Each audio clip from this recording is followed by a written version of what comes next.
ഇസ്രായേലിനെ മോശ നയിച്ചതുപോലെ മിശിഹാനാഥൻ നമ്മെ നയിക്കും യാത്ര.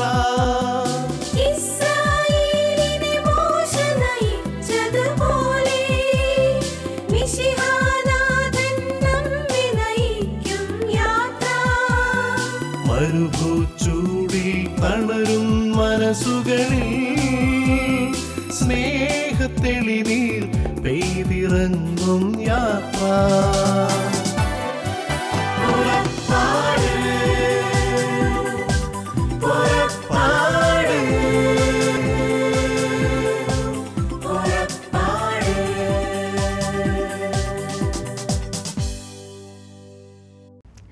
ലോകമെമ്പാടുമുള്ള ഷാലോം ടിവിയുടെ പ്രേക്ഷകരെ സെൻറ് മേരീസ് മീഡിയ മിനിസ്ട്രിയുടെ പുറപ്പാടിൻ്റെ പുതിയൊരു എപ്പിസോഡിലേക്ക് സ്നേഹത്തോടെ സ്വാഗതം ചെയ്യുന്നു.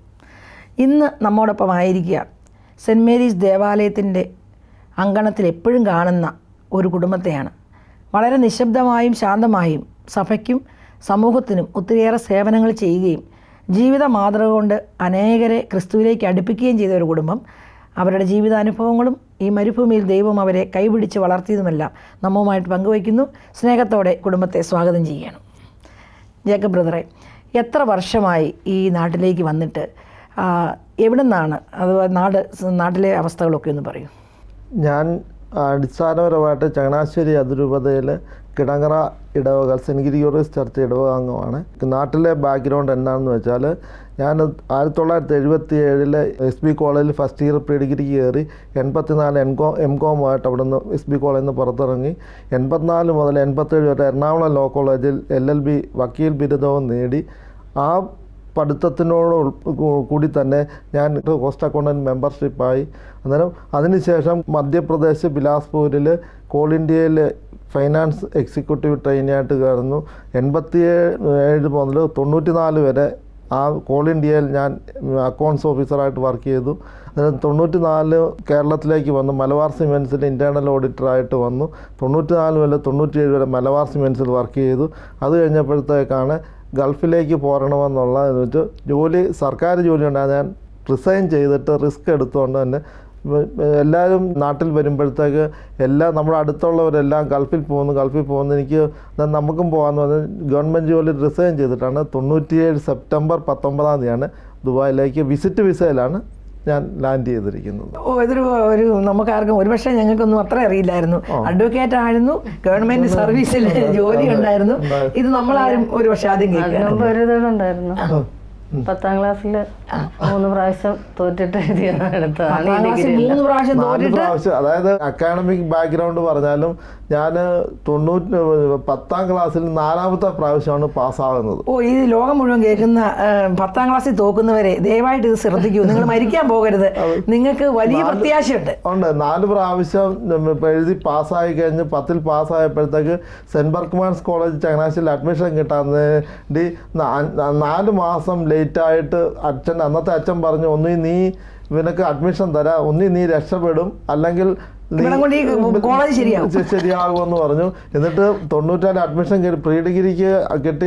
1.5 മാസം കഴിഞ്ഞപ്പോൾ നടത്തിയ ടെസ്റ്റിൽ ആ ബാച്ചിൽ 1 നമ്പറായിട്ട് ഞാൻ പാസ്സായി. അവിടെയാണ് ദൈവത്തിന്റെ. ഇത് ഇത്ര നേരം നമ്മളൊരു തമാശ പോലെ എടുത്തെങ്കിലും അവിടെ സത്യത്തിൽ ദൈവത്തെ നമ്മൾ കാണുകയാണ് ശരിക്കും. അതായത് നമ്മൾ ദൈവത്തിന്റെ കൃപയില്ലെന്ന് പറഞ്ഞാൽ നമുക്ക് അത് അറിഞ്ഞുകൂടാ. അതായത് എങ്ങനെ ഏത് വഴി എപ്പോഴാണെന്നുള്ളത് നമുക്ക് മനുഷ്യന് അസാധ്യമാണ്, ദൈവത്തിന് സാധ്യമാണ്. അപ്പോൾ എനിക്കൊരു ചോദ്യമുണ്ട്. ഈ സമയത്ത് എൻ്റെ മനസ്സിലിപ്പോൾ വരിക, ഒരു പക്ഷേ കുടുംബത്തിൽ ദൈവത്തോട് കണ്ണുനീരോടെ പ്രാർത്ഥിക്കുന്ന ആരെങ്കിലുമൊക്കെ അപ്പനോ അമ്മയോ കുടുംബാംഗങ്ങളോ ബന്ധുക്കളോ അല്ലെങ്കിൽ നമുക്ക് ഏറ്റവും വേണ്ടപ്പെട്ടവരൊക്കെ ഉണ്ടായിരുന്നതായിട്ട് വിശ്വസിക്കുന്നുണ്ടോ? ഉണ്ട്. അതായത് കുടുംബാംഗങ്ങൾ പ്രാർത്ഥിക്കുന്നുണ്ട്. അന്നത്തെ കാലം എന്ന് വെച്ചാൽ കരിസ്മാറ്റിക് 77 കാര്യങ്ങളെന്ന് പറഞ്ഞാൽ കരിസ്മാറ്റിക് അന്ന് ഏറ്റവും വലിയ ശക്തമായിട്ട് പ്രാർത്ഥന വന്ന ജപമാല, സന്ധ്യാപ്രാർത്ഥന, പിന്നെ ദേവാലയത്തിൽ പോയി ബലിയർപ്പിക്കുക. അത് ഏറ്റവും അതായത് ഭക്ഷണത്തിനെക്കാട്ടിൽ ഏറ്റവും പ്രയോറിറ്റി അതിനാണ്. അതായത് നമ്മൾ രാവിലെ പ്രഭാതം ഉണർന്നു കഴിഞ്ഞാൽ പള്ളിയിലാണ് ആദ്യത്തെ നമ്മുടെ ആ ദിവസത്തിൻ്റെ തുടക്കം. അത് ഇന്നും 77 അല്ലാതെ ഇന്ന് വരെയും അത് നമ്മൾ തുടരുന്നുണ്ട്. അതിന്റെ സത്യത്തിൽ ഇപ്പോൾ ചിന്തിക്കുന്നത് അപ്പനോടും അമ്മയോടും അല്ലേ ആ ബാധ്യത, ആ സ്നേഹം, നന്മ. കാരണം അവർ പറഞ്ഞു തന്നില്ലായിരുന്നെങ്കിൽ, കൂതാശകൾ എന്നാന്ന് അറിയിച്ചില്ലായിരുന്നെങ്കിൽ, ഒരു അഡ്വക്കേറ്റ് ആയ ബുദ്ധി വേറെയുണ്ട്. ഒരു അഡ്വക്കേറ്റ് പഠിക്കുന്നതൊക്കെ സത്യത്തിൽ നിയമവും അതിന്റെ വശങ്ങളും ഒക്കെ. എന്നാൽ അന്നേരമൊക്കെ മാറാതെ എവിടെ നിന്നാലും ഇന്ന് ഞങ്ങൾ കണ്ടുകൊണ്ടിരിക്കുന്ന ഒരു കാഴ്ച ഞങ്ങൾക്ക് ലോകത്തോട് പറയാൻ പറ്റും. മിക്ക കുർബാനയിൽ നിങ്ങളെ കാണാം, ഒരു കുർബാനയല്ല.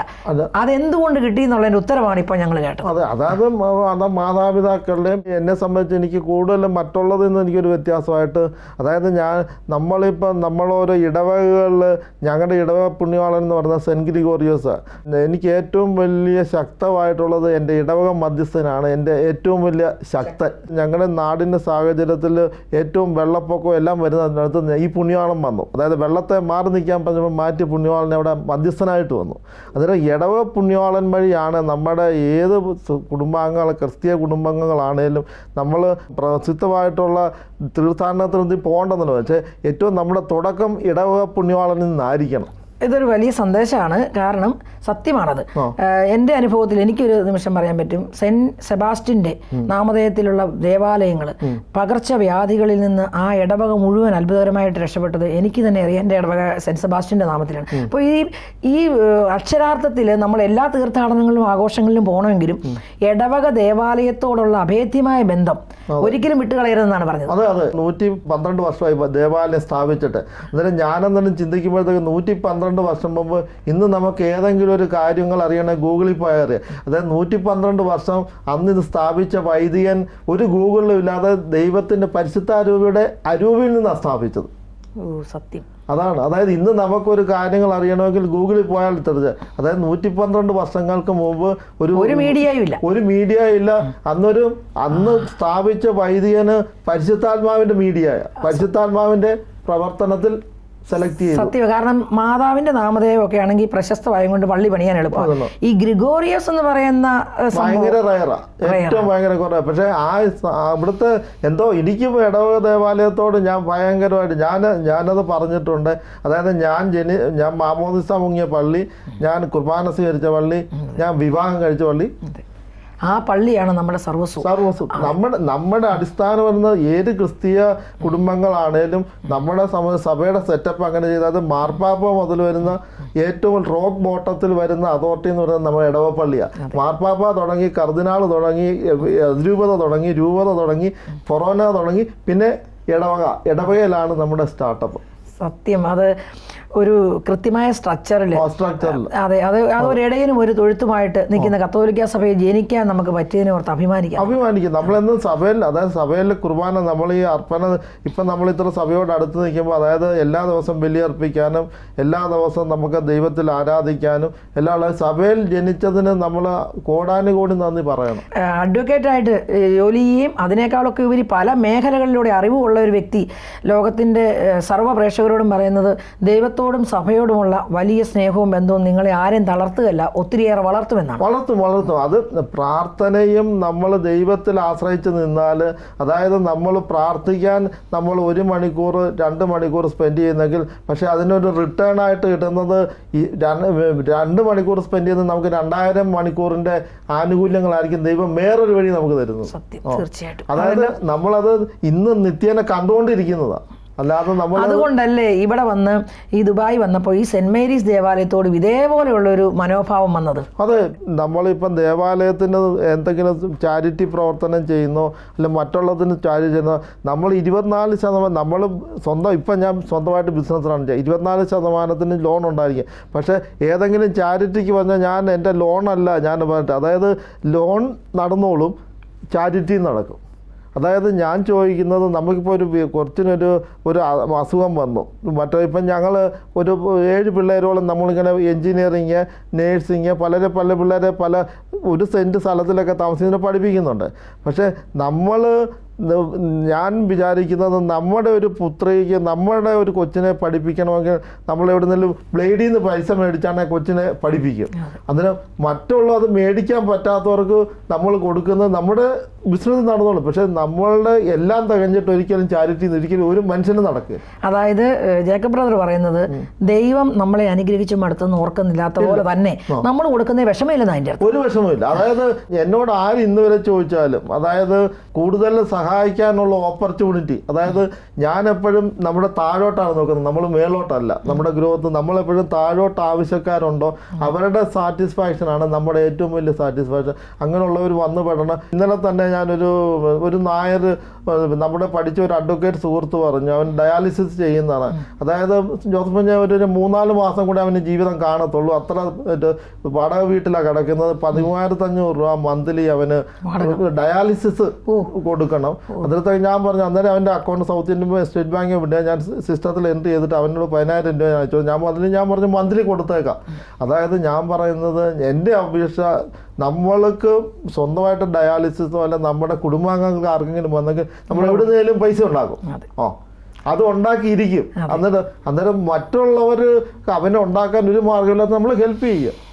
ഇത് സത്യത്തിൽ ഇവർ ചെയ്യുന്ന ഒരു നന്മകളോ അല്ലെങ്കിൽ ചാരിറ്റിയൊക്കെ പറഞ്ഞാലും ഒരു 10 എപ്പിസോഡിനുള്ള അനുഭവം നമ്മൾ തന്നെ കേൾക്കുന്നവരാണ്, ഞങ്ങൾക്കൊക്കെ അറിയാം. എന്നാൽ ഇപ്പോൾ ഇന്നലെ വന്ന ഈ ഒരു ഇൻസിഡൻറ്റിനെ ഉദാഹരണമായിട്ട് എടുത്ത് പറഞ്ഞതിൻ്റെ കാരണം ദൈവം സൗജന്യമായി ഡയാലിസിസ് നടത്തുന്ന നമുക്ക് അതിന്റെ വില മനസ്സിലാകുന്നില്ല. അതാണ് നമുക്ക് വന്നോ നമ്മുടെ ബന്ധുക്കൾക്ക് വന്നോ നമ്മുടെ മക്കൾക്കോ ആർക്കെങ്കിലും വന്നോ നമ്മൾ എവിടുന്നെങ്കിലും ഉണ്ടാക്കും. നമ്മൾ അവരുടെ ഷൂവിൽ കാലിട്ടതായിട്ടാണ് ഞാൻ കണക്കാക്കുന്നത്. അത്രേ ഉള്ളൂ. അതായത് ദൈവം തന്നതെല്ലാം ദൈവത്തിന്റെ നാമമഹത്വത്തിനും സഹോദരങ്ങളുടെ ക്ഷേമത്തിനുമായിട്ട് ഉപയോഗിക്കുക.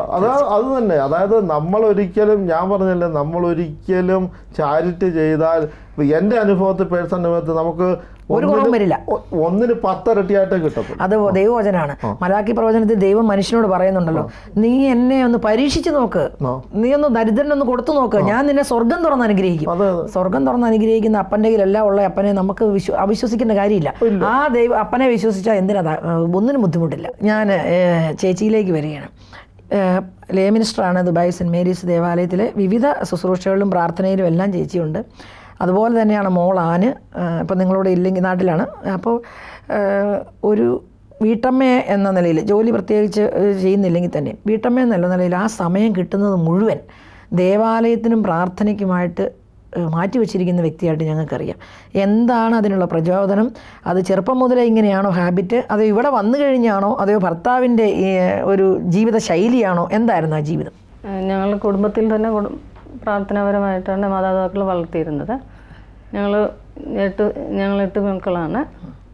അതായത് 2 ആണും 6 പെണ്ണുങ്ങളും. അപ്പം ഞങ്ങൾ 4 പേര് സീനിയേഴ്സ്, 4 പേര് 2 കുരിശുവരുണ്ട്. ഞങ്ങൾ 4 പേർക്ക് ചെറിയ കുരിശുവര. പക്ഷെ വലിയവരുടെ കൂടെ രണ്ടാമതും വരയ്ക്കണം. നമ്മുടെ ചെറിയ പ്രാർത്ഥന, ചെറിയ പ്രാർത്ഥന അത് മുട്ടുമേൽ നിൽക്കണം. അപ്പനും അമ്മയെക്കാളും സ്ട്രിക്റ്റ് ആയിട്ടാണ് മൂത്ത ബ്രദർ ഞങ്ങളെ ആ കാര്യത്തിലാണ് ചെയ്തിരുന്നത്. കല്യാണം കഴിഞ്ഞാൽ അത് അനുഭവിച്ചിട്ടില്ല. ഞങ്ങളുടെ വീട്ടിലെല്ലാം നൊവന, അതായത് അൽഫോൻസാമ്മയുടെ നൊവന 9 ദിവസത്തെ, പിന്നെ ചാവറ കുറിയാക്കോസിലാസച്ചൻ്റെ അതെല്ലാം എല്ലാ കുടുംബ പ്രാർത്ഥനയിലും ചെല്ലുമായിരുന്നു. വെളിനാട് ഇടവക saint Xavier's church. Saint Xavier's church. Okay. Francis സേവിയറിന്റെ നാമത്തിലുള്ള ദേവാലയം. എന്നാണ് ഈ ദുബൈയിലേക്ക് കടന്നു വന്നത്? 1998 ഒക്ടോബർ 23. കല്യാണം കഴിഞ്ഞ് വന്നതാണോ അതെയോ കല്യാണത്തിന് ശേഷം വന്നത്? കല്യാണം കഴിഞ്ഞാണ് 1992 കല്യാണം. ഓക്കെ. അപ്പോൾ ഇവിടെ വന്നു കഴിഞ്ഞപ്പോൾ സെന്റ് മേരീസിന്റെ ദേവാലയത്തിന്റെ അടുത്ത്, ഇപ്പം നിങ്ങൾ താമസിക്കുന്ന ഏറ്റവും അടുത്താണ്, അന്നും അങ്ങനെ ആയിരുന്നോ? അതെയോ കുർബാനയിലേക്ക് കടന്നു വരാനുള്ള യാത്രാ സൗകര്യങ്ങളുടെയൊക്കെ ബുദ്ധിമുട്ടോ എന്തെങ്കിലുമൊക്കെ അനുഭവിച്ചിട്ടുണ്ടോ? ആദ്യമേ ഞങ്ങൾ ബർദുബയിലായിരുന്നു താമസിച്ചിരുന്നത്. അവിടെ വെച്ചാണെങ്കിൽ ഞങ്ങൾ എല്ലാ ദിവസവും പള്ളിയിൽ രാവിലെ പോകാൻ പറ്റത്തില്ല, വൈകുന്നേരങ്ങളിൽ പോകും. 7 മണിയുടെ മാസത്തിന് പോകുമായിരുന്നു. എല്ലാ ദിവസവും മോളുമായിട്ട് പോകുമായിരുന്നു. അപ്പോൾ ഈ ഇവിടുത്തെ ഒരു വലിയ കമ്മ്യൂണിറ്റിയാണ് സെൻറ്റ് മേരീസ് എന്ന് പറയുക. അപ്പോൾ നിങ്ങൾ ഒത്തിരി പേര് ശുശ്രൂഷയ്ക്കായിട്ട് തന്നെ സഹായിക്കാൻ വേണ്ടി നിങ്ങളെ ദൈവം തിരഞ്ഞെടുത്തിട്ടുണ്ട്. അപ്പോൾ ഈ സമയത്തൊക്കെ നമ്മൾ മനസ്സിലാക്കേണ്ടത് ആ സെൻറ്റ് മേരീസിൻ്റെ ഇപ്പം ജേക്കബ് ബ്രദർ പറയുണ്ടായി, ആ ദേവാലയത്തെ ചുറ്റിപ്പറ്റി നിൽക്കുമ്പോൾ ഉള്ള അനുഗ്രഹമാണ്, സമാധാനമാണ് ഞങ്ങളുടെ ജീവിതമെന്ന്. അപ്പോൾ അത് ഭർത്താവ് സപ്പോർട്ടായതിൻ്റെ ഒരു വലിയ ഗുണങ്ങളുമുണ്ട്. അതേസമയം ഇതിനെല്ലാം ഒബ്ജക്റ്റ് ചെയ്യുന്ന ഒരാളാണെങ്കിൽ നമുക്ക് ഇച്ചിരി റിസ്ക് ഉണ്ട് ഇതൊക്കെ. അതുപോലെ തന്നെ ആ കുഞ്ഞ് ആന് പള്ളിയിൽ എപ്പോഴും എല്ലാ ശുശ്രൂഷയിലും ഉണ്ടായിരുന്നു. കുർബാനയ്ക്ക് കൂടാനും എല്ലാ കാര്യത്തിലും ഇവിടുത്തെ ദേവാലയത്തിൻ്റെ കൂടെ നിന്ന ഒരു കൊച്ചാണ്. അപ്പോൾ ഈ കുടുംബം ഒന്നിച്ച് നിൽക്കുന്നതിൻ്റെ ഒരു വലിയ സന്തോഷം നിങ്ങൾ അനുഭവിക്കുന്നുണ്ട് ദൈവസന്നിധിയിൽ. അപ്പം പ്രത്യേകിച്ച് ദൈവത്തോടുള്ള ആഴമായ ബന്ധം പല കാര്യങ്ങൾ ചെയ്യാൻ നിങ്ങളെ സഹായിച്ചിട്ട് കാണും. അങ്ങനെയൊക്കെയുള്ള ആ നന്ദി നിറഞ്ഞ അനുഭവങ്ങളൊക്കെ എന്ന് പറയും. എനിക്കൊരു പനി ഉണ്ടായിരുന്നു. അതിൻ്റെ ബാത്റൂമിൽ മുഖം കഴുകാൻ പോയപ്പോഴത്തേക്ക് മുഖത്തോട്ട് വെള്ളം ഒഴിച്ചപ്പോഴത്തേക്ക് പെട്ടെന്ന് ബോധം പോയി മറിഞ്ഞു കൊണ്ട് ബാത്ത് ടബേ വീണു. പനി കൂടിയിട്ടാണ്. പനിയാണെന്ന് അറിഞ്ഞില്ല, പനി ഉണ്ടായിരുന്നു. നമുക്ക് എന്ത് റീസൺ എന്താണെന്ന് നമുക്ക് അറിഞ്ഞുകൂടാ.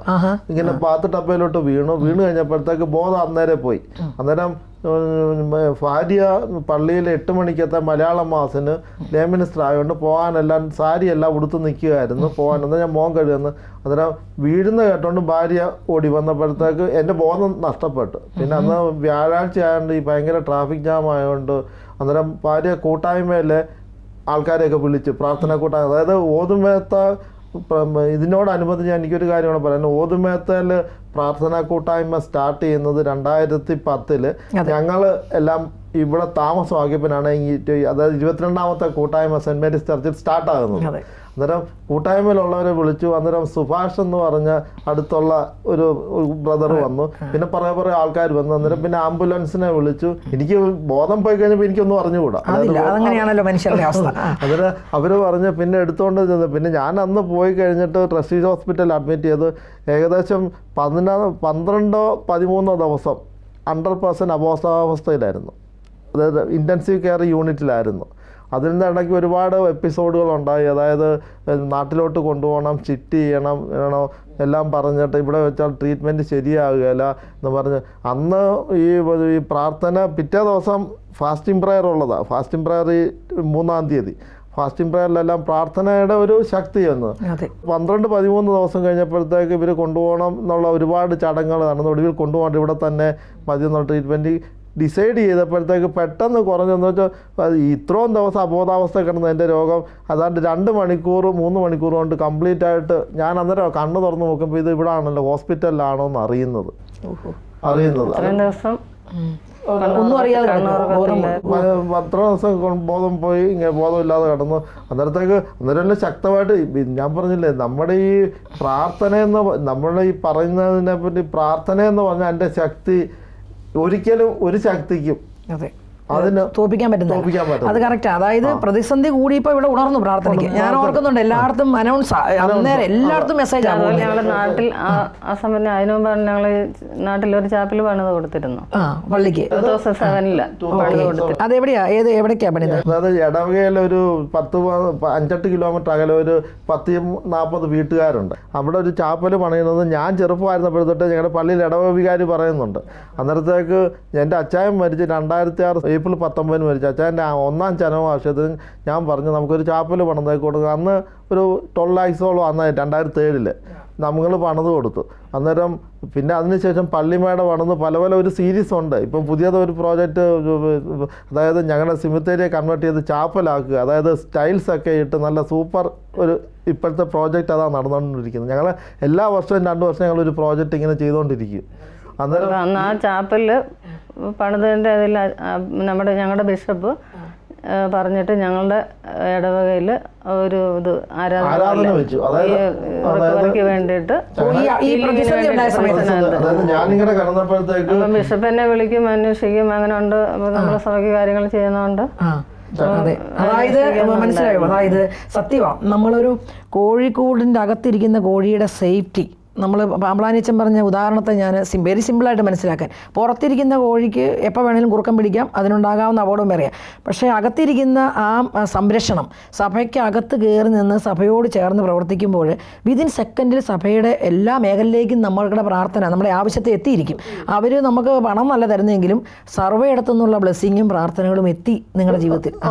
അതായത് archbishop Changanassery archbishop ഇടവകയിലോട്ടും അച്ഛൻ പറഞ്ഞു, അതായത് ഇതിനു വേണ്ടി മാത്രം ആരാധനയായിരുന്നു.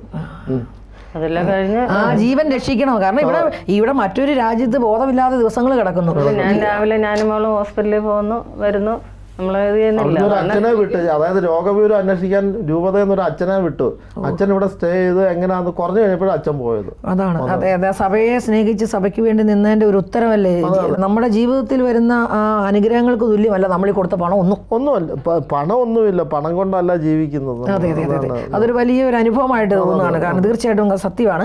പിന്നെ ഇന്ന് മോള് നാട്ടിലാണ്. ആ മോള് വളരെ വിശ്വാസത്തിൽ നമ്മൾ കാണുമ്പോൾ നമുക്ക് തന്നെ ഒരു അഭിമാനവും സന്തോഷമാണ്. അതിനുവേണ്ടി ആ കുഞ്ഞിനെ ഇവിടെ ജനിച്ച് വളർന്ന കുഞ്ഞാണ്. അപ്പോൾ അതിനെ വിശ്വാസത്തിലെത്തി ഉറപ്പിച്ച് സഭയോട് ചേർത്ത് നിൽക്കാൻ വേണ്ടി നിങ്ങൾ എന്തൊക്കെയാണ് ആ കുട്ടിക്ക് കൊടുത്ത പരിശീലനം? അതെന്നാന്ന് വെച്ചാൽ നമ്മളിപ്പോഴും പള്ളിയിൽ പോകുന്നു, എല്ലാ ദിവസവും പള്ളിയുടെ കാര്യങ്ങൾ ഇടപെടുന്നു. എന്താ വെച്ചാൽ പള്ളിയിലെന്ന് പറഞ്ഞാൽ നമ്മൾ ഒരു നിശബ്ദമായ പ്രവർത്തനം, നമ്മൾ ഔദ്യോഗിക തലത്തിലൊന്നുമില്ല. നമ്മൾ ഡെയിലി മാസിനെല്ലാം അറ്റൻഡ് ചെയ്യുന്നു. പക്ഷേ മറ്റുള്ള ഭൗതികമായ നമ്മളൊരു അധികാര പരിധിയിലോ കമ്മിറ്റികളിലോ ഒന്നും ഞങ്ങൾ പോകത്തില്ല. ഞങ്ങളിങ്ങനെ പുറത്ത് നിൽക്കും. പക്ഷേ എന്ത് സഹായം വേണമെങ്കിലും ചെയ്തു കൊടുക്കും. അതെ, അതാണ് നമുക്ക് കസേരയ്ക്ക് വേണ്ടിയോ നമ്മുടെ പേരിന് വേണ്ടിയോ ഒന്നുള്ള ഒരു യാതൊരു പരിപാടി ആഗ്രഹം നമുക്കില്ല. ഇന്നുമില്ല. അത് സത്യമാണ്. ഒരു നിശബ്ദ സേവനമാണ് നിങ്ങളെപ്പറ്റി. അപ്പോൾ ആര് പറഞ്ഞു കഴിഞ്ഞാലും ഇവിടുത്തെ വൈദികരും നിങ്ങളെ വളരെ ഇഷ്ടമുണ്ട്. അവർക്കും വളരെ നിങ്ങളോട് സ്നേഹമുള്ള കുടുംബമാണ്. കാരണം ശാന്തമായ സഭ എന്ത് പറയുന്നു അത് ചെയ്യുക. നമ്മളെ കൊണ്ട് കഴിയാവുന്ന മാക്സിമം നമ്മൾ ചെയ്യുക. പക്ഷെ നമുക്ക് അധികാരം വേണ്ട. അധികാരത്തിനൊന്നും ഒരു യാതൊരുവിധ ആഗ്രഹങ്ങളുമില്ല. എന്നാൽ എന്നും സഭയോട് ഉണ്ട്. സഭയുടെ ഏതിൻ്റെ എല്ലാ വിഷയത്തിലും ഉണ്ട്. അധികാരം അല്ലെങ്കിലും ഇല്ലേലും ഉണ്ടെങ്കിലും നമ്മൾ സഭയുടെ കൂടെ ഉണ്ട്. അതെ അതെ, തീർച്ചയായിട്ടും ഞങ്ങൾക്ക് അതറിയാം. പിന്നെ നമ്മുടെ പറഞ്ഞു മുമ്പേ ഓടുമേത്ത പ്രെയർ ഗ്രൂപ്പ് നമ്മൾ തുടങ്ങി. എനിക്കറിയാം പല സമയത്തും നിങ്ങളുടെ വീട്ടിൽ തന്നെ പ്രാർത്ഥന വെക്കുകയൊക്കെ ചെയ്തിട്ടുണ്ട്. അപ്പോൾ ആ 10-50ഓളം പേരെ സെബാസ്റ്റ്യൻ തോമസിൻ്റെ ഒക്കെ നേതൃത്വത്തിൽ അവിടെ ഒന്നിച്ച് ചേർത്ത് ഒരു പ്രാർത്ഥനാ ഗ്രൂപ്പ്, പള്ളിയുടെ ഏറ്റവും അടുത്ത് കിടക്കുന്ന ഗ്രൂപ്പ്. അപ്പോൾ ആ കൂട്ടായ്മ ഒരു വലിയ ശക്തിയും കൂടെയാണ് അല്ലേ. നമ്മുടെ വീട്ടിൽ പ്രാർത്ഥിക്കുന്നു, അതുപോലെ തന്നെ നമുക്ക് എല്ലാ ആഴ്ചയിലും പോകാൻ പറ്റുന്നു. അതിലൂടെയൊക്കെ കിട്ടിയ ഒരു പ്രത്യേക ചിന്താഗതികൾ, അനുഭവങ്ങൾ ഒന്ന് പറയാം. അതായത് നമുക്കിപ്പോൾ പ്രെയർ ഗ്രൂപ്പിലൂടെ കിട്ടിയെന്ന് പറഞ്ഞാൽ നമുക്ക് ഒന്നാമത് സമൂഹത്തിൽ ഒന്നിച്ചിരുന്ന് പ്രാർത്ഥിക്കാം. പിന്നെ മറ്റുള്ള ഇതേ സമാനമായിട്ടുള്ള വിശ്വാസികളെ ഒന്നിച്ചു കൂടുന്നതിന് തന്നെ അതൊരു പ്രത്യേക നമുക്കൊരു സ്തുതിക്കാനും നമുക്കൊരു അനുഭവങ്ങൾ കേരളത്തിലെ ഭാഷയിൽ സ്തുതിക്കാനും ഷെയർ ചെയ്യാനും നമുക്ക് അതിൽ നിന്ന് കിട്ടുന്നുണ്ട് ഒത്തിരിയേറെ. ഒരു ശരിയാണ്. കുഞ്ഞുങ്ങളെയൊക്കെ കൊണ്ടുപോവുകയായിരുന്നു. പിന്നെ കുഞ്ഞുങ്ങളെ കൊണ്ടുപോകാൻ മറ്റുള്ള പിള്ളേരായിട്ട് ബന്ധങ്ങളും മറ്റേ അതുമായിട്ടുള്ള നമുക്ക് അതായത് വിശ്വാസത്തിലുള്ള ഒരു സമൂഹത്തിന്റെ വളർച്ച ഇതാണ് സത്യമായിട്ടും. അപ്പോൾ ചേച്ചി മോൾ ഇവിടെ ഇല്ലാത്തതുകൊണ്ട് മോളുടെ ഇപ്പം എന്ത് ചെയ്യുന്നു, എന്താണ് പഠിച്ചത്, അവളുടെ ആ ജീവിതത്തിൽ ചേച്ചിയുടെ പ്രാർത്ഥന എന്തായിരുന്നു എന്നൊക്കെ പറയും. അതായത് മോള് ഒരു 8ാം ക്ലാസ് മുതൽ എല്ലാ ദിവസവും വിശുദ്ധ കുർബാനയിൽ പങ്കെടുത്തിട്ടാണ് സ്കൂളിൽ പോകുന്നത്. അന്ന് മുതൽ അവളിങ്ങനെ ഒരു എന്തോ പറഞ്ഞ് എല്ലാ ദിവസവും ഞാനും രാവിലെ പള്ളി വരും. അപ്പം ഞങ്ങൾ വണ്ടിക്ക് പോകുമ്പോൾ കൂടെ പോരും. ഇത് എന്താ ബുക്സൊക്കെ എടുത്തുകൊണ്ട് ബാഗായിട്ടാണ് വരുന്നത്. എന്നിട്ട് ഇൻ കേസ് ബസ് കിട്ടിയില്ലെങ്കിൽ ബസ്സിൻ്റെ പുറകെ വണ്ടി കയറ്റി വിടും. പിന്നെ അന്ന് മുതൽ അവൾ ഇപ്പോഴും അത് പോകുന്നുണ്ട്, തുടർച്ചയായിട്ട് പോകുന്നുണ്ട്. പിന്നെ അവൾ പഠിത്തം BCom കഴിഞ്ഞ് SCAയുടെ ഇന്റർ വരെ എത്തിയിട്ടുള്ളൂ. പിന്നെ എൻ്റെ കൂടെ MBA ചെയ്യുന്നു. വിവാഹം കഴിഞ്ഞു. ഇപ്പം ഇങ്ങോട്ട് വരും. ഇപ്പം നാട്ടിലേക്ക് പോയേക്കുന്നത് മാത്രമല്ലേ. ഇനി എനിക്ക് ഏറ്റവും പ്രധാനപ്പെട്ട ചോദിക്കാനുള്ള, ഞാൻ കേൾക്കുന്നതും കാണുന്നതുമായ ഒരു സംഭവം, പല കുർബാനകൾക്ക് സാഹചര്യം കിട്ടുമ്പോഴെല്ലാം വിശുദ്ധ കുർബാനയ്ക്ക് വരും. എന്താണ് അതിൻ്റെ ഒരു ഇൻസ്പിറേഷൻ? എൻ്റെ ഭാഷ പറഞ്ഞാൽ മൂക്കിന് താഴെയാണ് പള്ളി.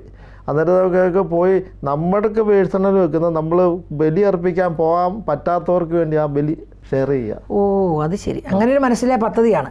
അപ്പം നമ്മളിപ്പോൾ ഒരു കുർബാന കഴിഞ്ഞു വീണ്ടും പോകാനൊരു സാഹചര്യം കിട്ടി. അപ്പോൾ പോകുമ്പോൾ ദേവാലയത്തിന് ഒരു സാധ്യതയില്ലാത്തവർക്ക് വേണ്ടി പ്രാർത്ഥിക്കും. അതെ, പോരാൻ വർക്കിൻ്റെ പ്രഷർ കാരണം വരാൻ പറ്റാത്തവർ, സാഹചര്യങ്ങളിൽ വരാൻ പറ്റാത്തവർ, അങ്ങനെയുള്ളവർക്ക് വേണ്ടിയിട്ട് നമ്മൾ ആ ബലിയെ നമ്മളൊരു ബലി നമ്മുടെ കഴിഞ്ഞ് ബാക്കി അവർക്ക് ഷെയർ ചെയ്ത് അവർക്ക് വേണ്ടി പ്രാർത്ഥിച്ച് മാധ്യസ്ഥം അപേക്ഷിക്കാം. ഓ, അത് വളരെ ഒരു പ്രത്യേക അനുഭവമാണ്. അതിപ്പോൾ പലർക്കും വേണേൽ മാതൃകയാക്കാം. സാഹചര്യമുള്ളവർ കൂടുതൽ കുർബാനയ്ക്ക് പോകാനും കുർബാനയുടെ ഒരു ശക്തിയും കൂടെ നമുക്ക് തിരിച്ചറിയാവുന്നതുകൊണ്ടല്ലേ. ലോകത്തിന്റെ സ്നേഹം ഷെയർ ചെയ്യാൻ വേണ്ടി കുർബാന സ്ഥാപിച്ചത്. കുർബാനയ്ക്ക് നോ സബ്സ്റ്റിറ്റ്യൂട്ട്, അതിന് പകരം വെക്കാൻ ഒന്നുമില്ല. Nothing in this world. Okay, അതൊരു വളരെ സന്തോഷമാണ്. നിങ്ങളെപ്പോലെയൊക്കെയുള്ള ഒരു മനുഷ്യർ പറയുന്നത് തന്നെ. ഇത് അനേകർ കേൾക്കുന്നത്, ലക്ഷക്കണക്കിന് ജനമാണ് ശാലോമിൻ്റെ പ്രേക്ഷകർ. അവരുടെ ജീവിതത്തിലും ഒരു പക്ഷേ വിശുദ്ധ കുർബാനയ്ക്ക് വലിയ പ്രാധാന്യം കൊടുക്കാത്തവർക്ക് പോലും ഇത് കേൾക്കുമ്പോൾ കുർബാനയോട് സ്നേഹിക്കാനൊരു കാരണം വരട്ടെ. അതിലെ മഹിമയുടെ ലാസ്റ്റ് ലോകാവസാനം തുടങ്ങുന്ന സ്നേഹത്തെ ദൈവജനത്തിന് പങ്കുവായിട്ട് എൻ്റെ അപ്പവും ശരീരം തന്നെ അതെ, ലോകാവസാനം വരെ കൂടെ ഇരിക്കുന്ന ഒരേ ഒരു സംവിധാനം കൂദാശകളുടെ കൂദാശയായ വിശുദ്ധ കുർബാന. തീർച്ചയായിട്ടും അതൊരു വലിയ സന്തോഷമാണ്. ഇനി എന്തൊക്കെയാണ് മനസ്സിൻ്റെ ആഗ്രഹങ്ങൾ? കാരണം ദൈവത്തിൻ്റെ സഭയ്ക്ക് വേണ്ടി ഇനിയും വല്ലതൊക്കെ ചെയ്യണമെന്ന് ആഗ്രഹമുണ്ടോ? ഉണ്ട്. എനിക്ക് ഏകം ഒരു പുത്രിയായിരുന്നു. പുത്രിയുടെ വിവാഹം കഴിഞ്ഞ് ഇനി ഞങ്ങൾ അടുത്ത ഇപ്പം ഒരു സിമിത്തേരി ഞങ്ങളുടെ ഇടവകയിൽ പണിത് അതിപ്പോൾ ടൈൽസൊക്കെ ഇട്ട് റൂഫ് ചാപ്പലാക്കി മാറ്റി. അടുത്തത് എന്നാന്ന് വെച്ചാൽ ഒരു 10-40 വീടുകൾ, അതായത് തീരെ താമസിക്കാൻ സ്വന്തമായിട്ട് സ്ഥലമില്ലാത്തവരും അങ്ങനെയൊക്കെ താമസിക്കുന്നവർക്ക് ഇനി ഒരു പ്രോജക്റ്റാണ് പ്ലാൻ ചെയ്യുന്നത്. അന്നത്തെ ഒരിടത്തൊരു സ്ഥലം ഇങ്ങനെ കണ്ട് വെച്ചിട്ടുണ്ട്. അതിനെ മേടിച്ച് അത് ഭവനമില്ലാത്തവർക്ക്, അതായത് സ്വന്തം അവർക്ക് ഓണർഷിപ്പ് ഇല്ല, ഞങ്ങളൊരു ട്രസ്റ്റ് ഫോം ചെയ്തിട്ട് ആ ട്രസ്റ്റിൻ്റെ പേര് പ്രോപ്പർട്ടി വാങ്ങിയിട്ട് അവരവിടെ താമസിച്ച് അവർ രക്ഷപ്പെട്ടോണം. അതായത് അവർക്ക് ഓണർഷിപ്പ് ഒന്നുമില്ല, വാടകയില്ല. 1 രൂപ വെച്ചിട്ട് റെന്റിന് കിടത്തുക. എന്നിട്ട് അവർ സ്വന്തം മക്കൾ പഠിച്ചു വല്ലോ പാസ്സായ ജോലിയൊക്കെ അവർ വെക്കേറ്റ് ചെയ്യുക. എന്നിട്ട് അടുത്തവനെ അഡ്മിറ്റ് ചെയ്യുക. വലിയ പദ്ധതികളൊക്കെയാണ്, സ്വപ്നങ്ങളാണ്. അതും മറ്റുള്ളവർക്ക് വേണ്ടി കരുതുന്ന സ്വപ്നം. മറ്റുള്ളവർക്ക് വേണ്ടി അല്ല, ഇനി നമുക്ക് വേണ്ടിയൊന്നുമില്ല. നമുക്ക് ആവശ്യമില്ല, എല്ലാം കഴിഞ്ഞു. നമുക്കുള്ളത് ഇത്രയൊക്കെ നമ്മൾ കഴിക്കുന്നുള്ളൂ. ഇത്രയും വരെ ആക്കിയ ദൈവത്തിന്റെ കോടാനും കൂടി നന്ദി പറയാം. ഇത്ര ആകുമെന്ന് നമ്മൾ പ്രതീക്ഷിച്ചല്ല. ദൈവം നമ്മളെ ആക്കിയതാ. അതിന് നമ്മളെന്നും ദൈവത്തോട് നമ്മൾ ഒരിക്കലും പ്രതീക്ഷിച്ചല്ല. ദൈവം എത്ര ആക്കി, ഇനി ദൈവത്തിന് ഉള്ള ബാക്കി കാര്യം കൂടെ നമ്മൾ നിശബ്ദമായിട്ട് സേവനം ചെയ്യും. അതല്ല നമുക്ക് ഫ്ലവർ ഫ്രണ്ട് റണ്ണിങ് ഒന്നുമില്ല. എനിക്കത് കേട്ടപ്പോൾ സന്തോഷം തോന്നി. ഈ മണ്ണിലേക്ക് നമ്മൾ കടന്നു വന്നപ്പോൾ നമ്മളാരും ഇങ്ങനെ ഓർത്തോണ്ടല്ല വന്നത്. ഒരിക്കലും ദൈവം നമ്മളെ സമർത്ഥമായി അനുഗ്രഹിക്കുകയത്. നമ്മൾ പ്രതീക്ഷയ്ക്ക് അപ്പുറം അനുഗ്രഹിക്കുന്നു. അതാണ് അപ്പോൾ നമ്മൾ കൊടുത്തും അടുത്തൊന്നും ഓർക്കണ്ട. ദൈവം തന്നതിന്റെ ഒരു അംശമേ നമ്മൾ കൊടുത്തുള്ളൂ. അതിന് 1000 ഇരട്ടി ദൈവം തിരിച്ചു തന്നോണ്ടിരിക്കുക. ദൈവം ആരോടും കടക്കാരനാകില്ല. വചനം അത്. പാവപ്പെട്ടവന് കൊടുത്താൽ നീ ദൈവത്തിന് കടം കൊടുത്തു. അപ്പൊ ദൈവം ആരോടും കടക്കാരനാവോ? ഇല്ല. ഇരട്ടി തരും. എന്തിനാ? വീണ്ടും കൊടുക്കാൻ. അതായത് സീറോ മലബാർ സപ്രായിക്കാതില്ലെന്നത് സൃഷ്ടിയുടെ സേവനം ആവശ്യമില്ലാത്ത സൃഷ്ടാവ് എന്നുള്ളത് നമ്മൾ സപ്രായി ചെല്ലുന്നുണ്ട്. അതാണ് ഞാൻ എപ്പോഴും ഓർക്കുന്നത്. സൃഷ്ടാവിന് സൃഷ്ടിയുടെ ഒരു സേവനത്തിന്റെ ആവശ്യമില്ല. സൃഷ്ടിക്ക് വേണമെങ്കിൽ നമ്മൾ യാചിക്കണം. തീർച്ചയായിട്ടും. ഇനി ലോകത്തോട് അല്ലെങ്കിൽ നമ്മളെ അറിയുന്ന ലക്ഷക്കണക്കിന് ജനങ്ങളോട് പ്രാർത്ഥനയോടെ ഈ മണ്ണിൽ നിന്ന് പറയാനുള്ള ഒരു വാക്കുകൂടെ പറഞ്ഞ് നമുക്ക് ഈ എപ്പിസോഡ് അവസാനിപ്പിക്കാം. അപ്പോൾ ഏത് സാഹചര്യത്തിലായാലും നമ്മൾ പ്രാർത്ഥന ഒരിക്കലും കൈവിടാതിരിക്കുക. പിന്നെ ഞങ്ങളെ സംബന്ധിച്ച് ഇപ്പോൾ എല്ലാ ദിവസവും ഞങ്ങൾ 200-300 മണി കൊന്ത ഫുൾ റൗണ്ട് അപ്പ് ചെയ്യും. രണ്ടുപേരോട് ഇരുന്ന് ചെല്ലും. ഞങ്ങൾ അല്ലെങ്കിൽ സെപ്പറേറ്റ് ആണെങ്കിലും ഞങ്ങളത് പൂർത്തീകരിച്ചിരിക്കും. പിന്നെ ഏതെങ്കിലും ഒരു നൊവേന, അതായത് ഞാനിപ്പോൾ റീസെൻ്റായിട്ട് ഇപ്പോൾ ചെയ്തുകൊണ്ടിരിക്കുന്നത് പരിശുദ്ധാത്മാവിൻ്റെ 9 ദിവസത്തെ നമ്മുടെ നൊവേന ഉണ്ടല്ലോ. അത് മന്തിൻ്റെ സ്റ്റാർട്ടിങ്ങിൽ 1 തൊട്ട് 9, പിന്നെ 1 സ്റ്റാർട്ട് ചെയ്യുക. മന്തിൻ്റെ ഡേറ്റ് അനുസരിച്ചിട്ട് പരിശുദ്ധാത്മാവിൻ്റെ പ്രവർത്തനമാണ്. അതെ, സഭയെ കണ്ടുകൊണ്ടിരിക്കുന്നത്, സഭയെ നയിക്കുന്ന പരിശുദ്ധാത്മാവ്. അപ്പം നിങ്ങൾക്ക് ആഗ്രഹമുണ്ട് പരിശുദ്ധാത്മാവിൻ്റെ അഭിഷേകത്താലും അനേകർ ക്രിസ്തുവിനെയും സഭയെയും സ്നേഹിച്ച് നമ്മളെപ്പോലെയൊക്കെ ദൈവസ്നേഹത്തിൽ എന്തുണ്ടെങ്കിലും ഇല്ലേലും ദൈവസ്നേഹത്തിൽ നിലനിൽക്കണമെന്ന് നിങ്ങൾ ആഗ്രഹിക്കുന്നു. ദൈവത്തെ സ്നേഹിച്ചു ബാക്കി വന്നോളൂ തന്നെ വരും. അതാണ്. അതല്ലാതെ ദൈവത്തെ സ്നേഹിച്ചു ബാക്കി കൂട്ടിച്ചേർത്തോളും. പിന്നെ നമ്മൾ അതിനൊന്നും പ്ലാൻ ചെയ്യണ്ട. കറക്റ്റാണ്. ഇവർ പറഞ്ഞ ഓരോ വാക്കുകളിലൂടെയും നമുക്കും പല പല തീരുമാനങ്ങൾ എടുക്കാൻ സാധിക്കട്ടെ. സാധിക്കുന്നവർ വിശുദ്ധ ബലിയും മുടക്കാതിരിക്കാനും പ്രാർത്ഥിക്കുവാനും ജപമാല ചെല്ലുവാനും നന്മ ചെയ്യുവാനും ദാനധർമ്മം ചെയ്യുവാനുമെല്ലാം ഈ എപ്പിസോഡ് കാരണമാകട്ടെ എന്ന് പ്രാർത്ഥിക്കുന്നു. നന്ദി, നമസ്കാരം.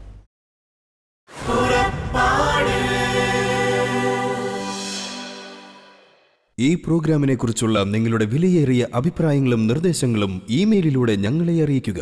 പുറപ്പാട്.UAE@gmail.com